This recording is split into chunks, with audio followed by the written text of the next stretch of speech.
When Lewis Hamilton announced his switch to the most iconic team in Formula One, the paddock reacted with sarcasm and memes. But while headlines focused on politics and nostalgia, Hamilton did something no one expected. He opened the car, literally.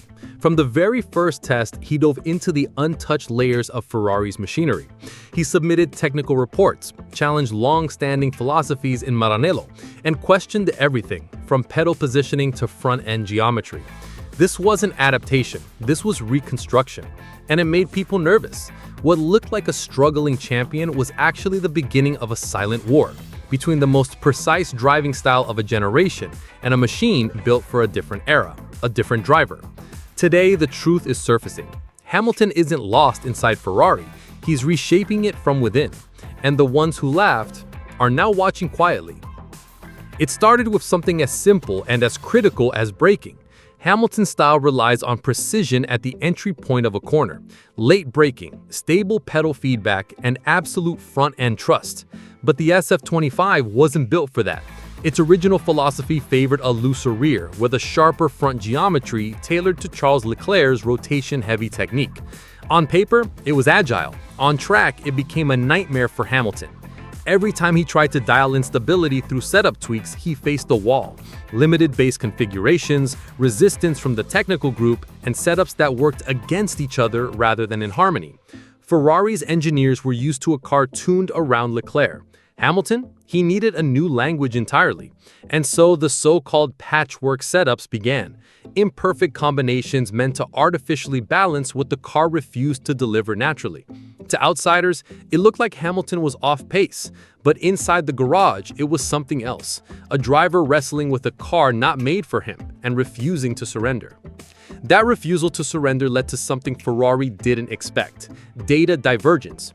With Hamilton pushing for rear-end stability and Leclerc sticking to his known rhythm, the cars evolved in completely different directions. Suddenly, telemetry became meaningless between the two sides of the garage. What worked for one destroyed confidence in the other. Hamilton knew it, and he didn't stay quiet.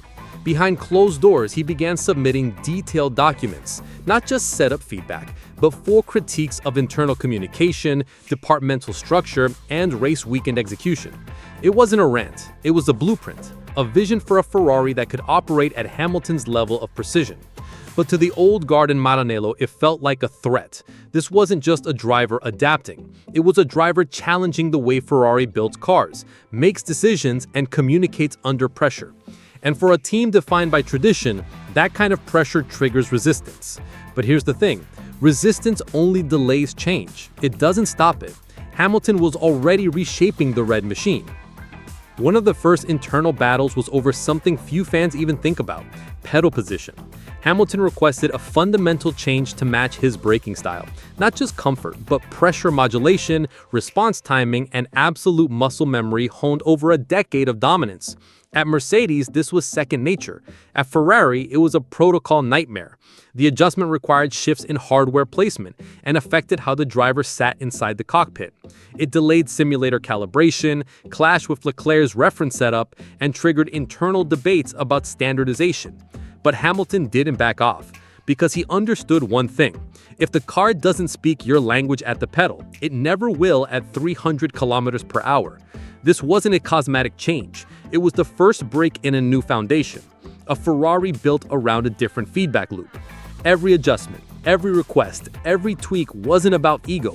It was about building trust, not just with the team, but with the machine. And that trust, for Hamilton, starts with the feet. But the deeper issue wasn't physical, it was philosophical. Ferrari's SF25 was designed to be sharp at the front, aggressive on turn-in. That gave it the precision Leclerc thrives on. But as corners tightened and sequences demanded balance, a pattern emerged: understeer. Subtle at first, then unavoidable. To compensate, Hamilton's side of the garage loaded the front end more aggressively, chasing grip through setup rather than design. The result? A new problem: hypersensitive steering. Small inputs triggered exaggerated responses, destabilizing the rear and killing confidence mid-corner. Hamilton tried to fight this in the simulator, asking for a wider base setups to test, but found his options restricted. Internally, those limits weren't just technical, they were political. The car had been tailored to a certain feedback style, and deviating from that meant challenging not just the hardware, but the hierarchy. Still, Hamilton kept pressing, because what some saw as struggle, he saw as mapping of a system that needed to be rebuilt, one glitch at a time. From the outside, it looked chaotic. Race weekends where Hamilton's pace fluctuated, radio calls filled with questions instead of answers, and race windows that closed too soon or opened too late. But beneath the surface, there was a method. Hamilton was experimenting in real time, layering feedback from live stints with simulator results, identifying what the SF25 could be, not just what it was. That's why, while Leclerc followed a consistent setup pattern, Hamilton kept evolving. And this evolution, though messy, started revealing something critical. Ferrari's design philosophy wasn't wrong, it was limited. Built around a single interpretation, it lacked flexibility. And in a modern F1 where conditions, compounds, and competitors shift by the lap, inflexibility is failure. Hamilton's patchwork setups weren't a sign of confusion. They were forced improvisations inside a rigid system. And now the team is beginning to understand that if they want to unlock the car's full potential, they might need to stop asking Hamilton to adapt and start adapting to him. That realization is starting to echo beyond the garage. Ferrari engineers have begun splitting development pathways, not publicly, not officially, but in simulation data, component choices, and even radial tone. Quietly, Hamilton's preferences are being treated with more urgency. After all, the results speak. His inputs have led to setup tweaks that improve tire degradation, reduce rear slide, and enhance mid-corner consistency. And more importantly, they've exposed limitations in the old model. For Leclerc, the cars remains familiar. For Hamilton, it's becoming fluent. The difference, one adapts within the system, the other reprograms it. And now Ferrari faces a dilemma. Stick with the philosophy that brought them close, but never close enough, or pivot towards a vision crafted by a 7-time world champion who refuses to be just another chapter in their history.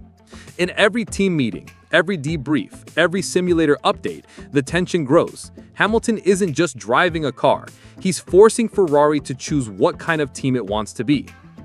That choice is no longer theoretical. As the season hits its second half, development decisions for next year's car are being made now. And here's the catch. Hamilton and Leclerc are pulling in opposite directions. One demands predictability, stability, feedback you can trust under pressure. The other thrives on aggression, rotation, instinctual control. Ferrari can't build two philosophies into one machine, and the data is no longer neutral.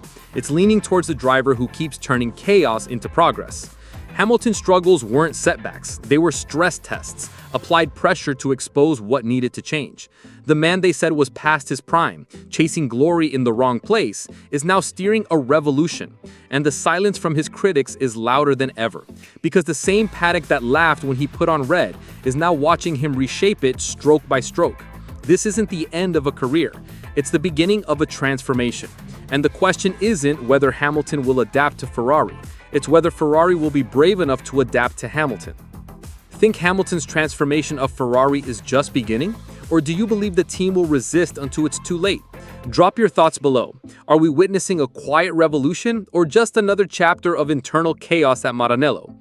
And if you want the raw data, the unfiltered radio, and the truth behind every setup change and strategy shift, hit that subscribe button. Turn on the bell because what's coming next could flip the championship narrative entirely. And here, you'll hear it before the paddock even whispers.